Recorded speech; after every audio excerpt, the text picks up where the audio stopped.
Hello guys, how's it going? Welcome back to the channel. I'm Gav, aka BEYTEK, and welcome to all you new subscribers to the channel. Today, in this video, we're going to be stripping down this second Daihatsu Mira engine to see why this one is knocking. This engine's a little 660cc turbocharged engine from this Daihatsu Mira. It's just a fun little car we sort of rip about with, and yeah, basically bought it second hand from the scrappies, and everything was all good until we started it and revved it, and then it's knocking. So bottom end on it is gone.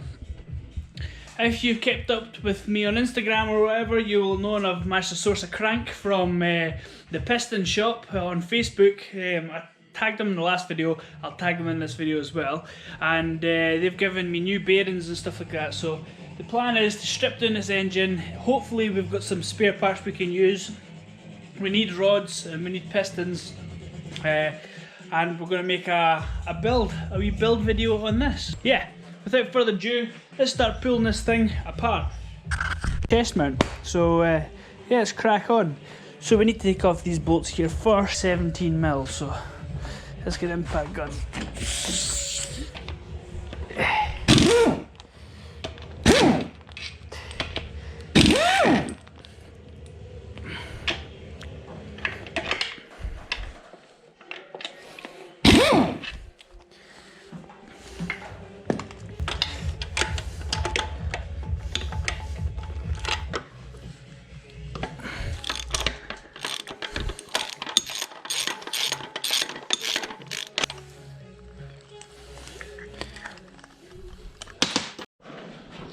Right guys, as you can see, the gearbox is now off.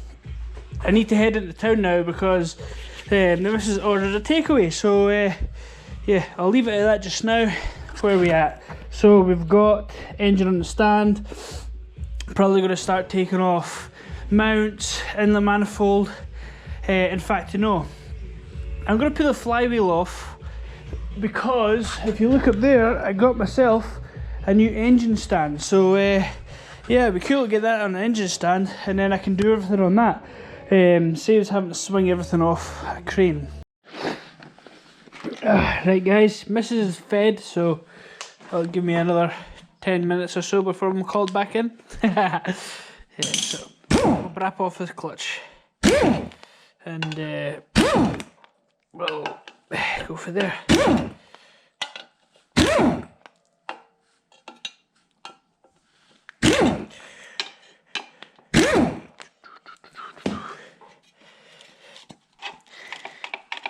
Off the dowels. There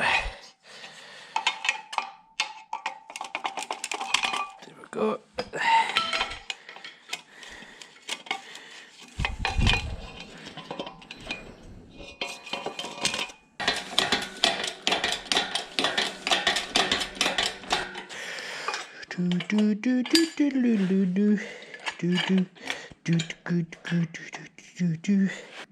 You know what? Probably gonna have to take the flywheel off as well.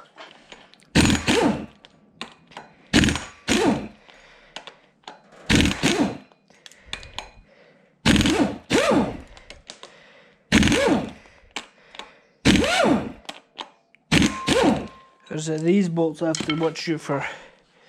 Yeah, these are the bolts you got to look out for. Make sure I don't lose any of them hoors.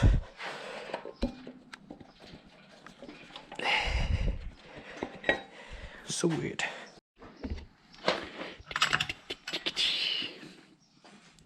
I was doing the chest mount thing, but I gave up on that because it's pretty hard.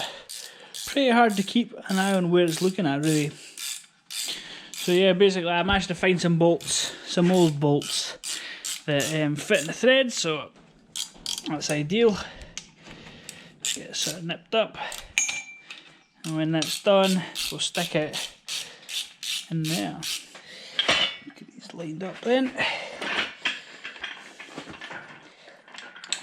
Go ahead. Yes.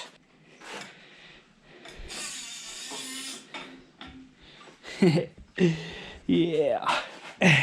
Yeah. The engine's now on a wee stand. So it'll be like that for a wee bit of time, so I'm going to get rid of this engine crane and make a little bit of space.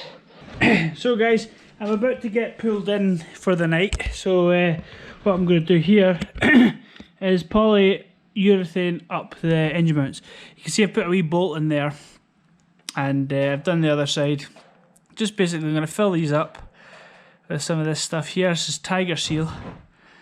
It's like polyurethane sealant, so it works wonders for a little DIY engine mount. And it takes quite a long time for this to dry, so that's why I'm doing it tonight. I think it's like it'll cure within 24 hours, but it'll fully harden and takes like a week or something like that. Especially with how much there is in here. So, yo guys, welcome back. Day 3 for me. I've been busy with the kiddies the past couple of days, but it's 5 o'clock in the morning. It's probably about 5:30 now since I've had a coffee. I'm going to get out, got a couple of hours, and we're going to probably start taking this thing apart. So I'll probably start off with like the outlet manifold, maybe the turbo, side pieces, rocker cover.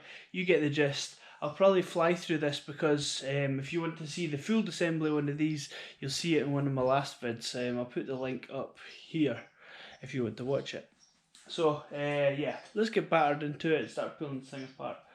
And yeah, so I've taken the downpipe off, and check that. Check how restrictive that is.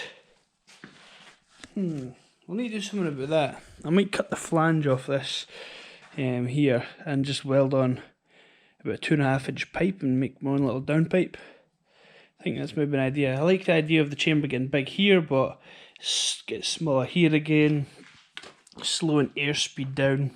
Another thing, while we're at it, I might give this thing a little port. Not a port and polish, just port everything out, just see if it can help a little bit of flow in and out of the engine. Just because it's free power really, if you think about it. Make it a little bit more efficient to get the air in and out, you'll make more power.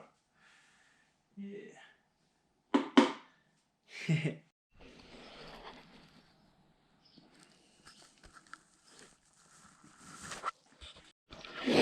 Right guys, something interesting to note.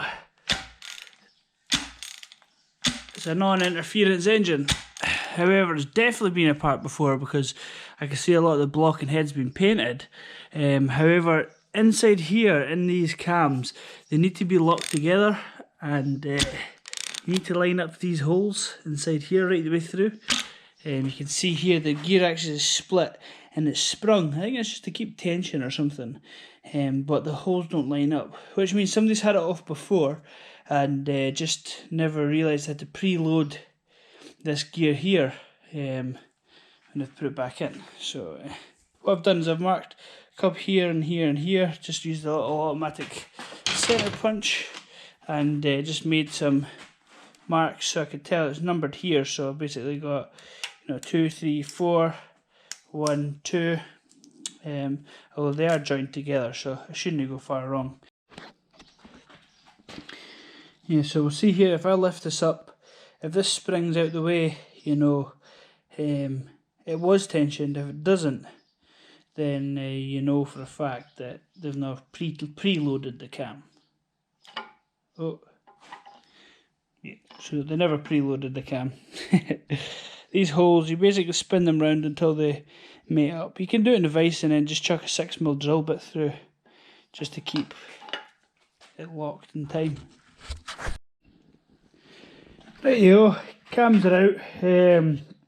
I've taken the head bolts out as well, so they were nice. It felt nice and torqued anyway, it felt equal. So I've numbered these buckets just in case one falls out. They don't want to fall out, you don't want to mix these up, because they're like machined in tolerance for every single pot. And yeah, let's try give the head a bit of a knock, see if we can get this thing off. It kind of looks like it's got a multi-layered steel head gasket. And if I remember right, that's actually what the owner that got in touch with me said. He used to own this engine. He did say it's got an MLS head gasket, so that's pretty cool. So she's obviously seen some action in her life. If you could just touch your toes, please, Mr. Daihatsu EF. Right, so she comes. Yes, so we have 3 pistons as a start. And it's definitely a multi-layered head gasket, so that's pretty cool. Compare thicknesses and stuff. So, and how does that look? Black. So super rich, which is not necessarily a bad thing, but it means we might be looking at some bore wash. So if we're going to use this block, we're going to have to give it a little bit of a hone just to try and stop that shiny glaze on the bore, which causes it to possibly be a little bit too smoky. So yeah, shown here, multi-layered head gasket, and it looks like we're missing one of the dowels. Unless it's on the head. Nope, it's not on the head. So we're missing a dowel for the head. Not to worry, I've got the spare engine. Reuse that if you give it a bit of a clean up. Some people use like a copper spray to help try and seal it again. Again, we've got pistons, and these ones are slopping in the cylinder a lot less than the other one. These are feeling quite nice and tight, so happy enough with that. And I don't know if you guys can see in the camera, it is a bit of glaze in this bore, so we're definitely going to have to take that off. So have we look under here.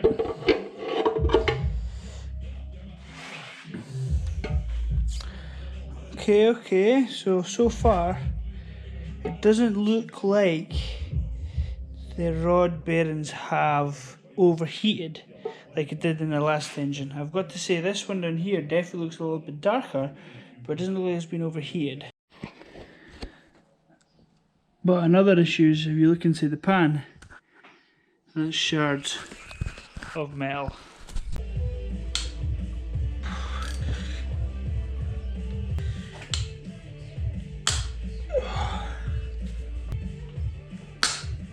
Oh, Jesus Christ. Note to self, little V's are pointing towards the oil filter. Or valves, I'm going to say they're exhaust valves. Yes, they are exhaust valves. V faces the exhaust, faces the front. So under initial inspection, honestly, the rod bolts were absolutely lamped up really tight. The only one that wasn't really tight was this one, right? And I'll show you the rods in a second, but this is the main issue here with this one. You can see a bit of flake of metal there. This one here, come on, I'll give you the wee rub. Yeah, so this bearing here, the one here, this one's chewed up big time. And this one isn't too bad, but this one's perfect. And I'm not joking, these were so tight. I don't know if you've seen in the video, but the whole stand was moving.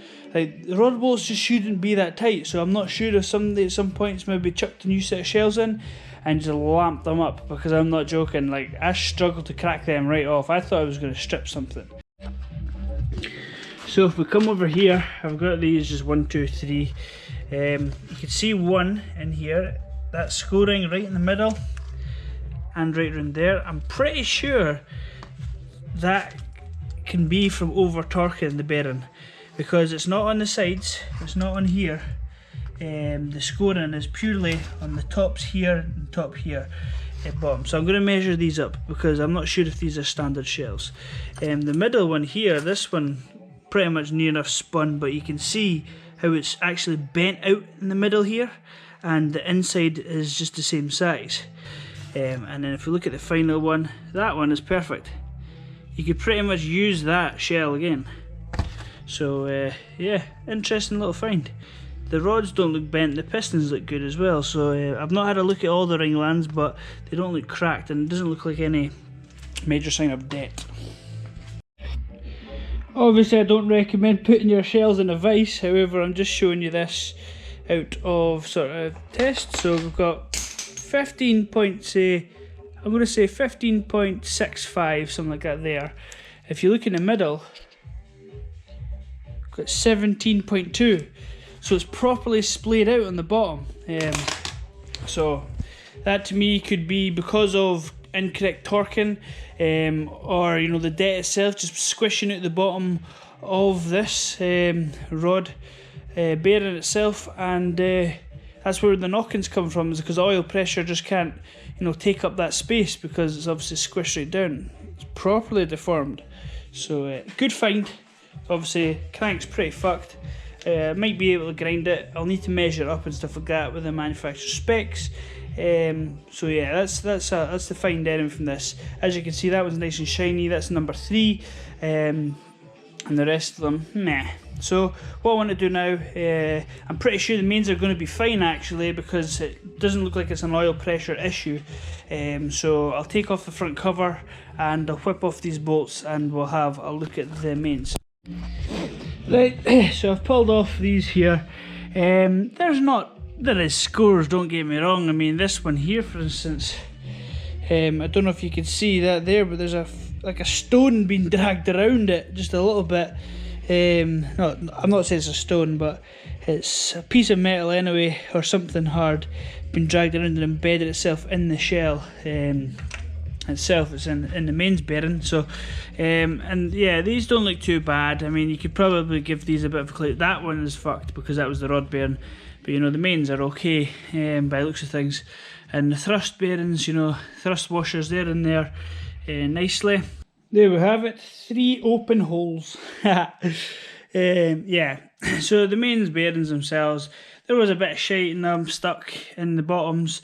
The caps, that sometimes happens, you know, with contamination oil, just with a little bit of dust or whatever there is.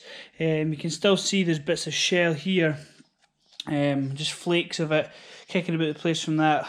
I'm going to say they were over tightened. I can't see anything evidently wrong. I've not pulled apart the oil pump yet, but I think the oil pump will be fine. I'll be stripping it down anyway to inspect it. However, everything else looks fine. It doesn't look like a typical sort of oil starvation problem. The last owner actually said it only used to knock under boost. So yeah, no wonder, let's be honest. And we've got the crank out here. I'm just having a wee look over it all. Like I say, this one journal here, the scored one, ruins it for that crank, unfortunately. There is a guy that can resurface these, or sorry, regrind them, take a little bit off them, so that might happen. But I'm hoping this next crank I'm sticking in it will be the end, sort of the last one anyway.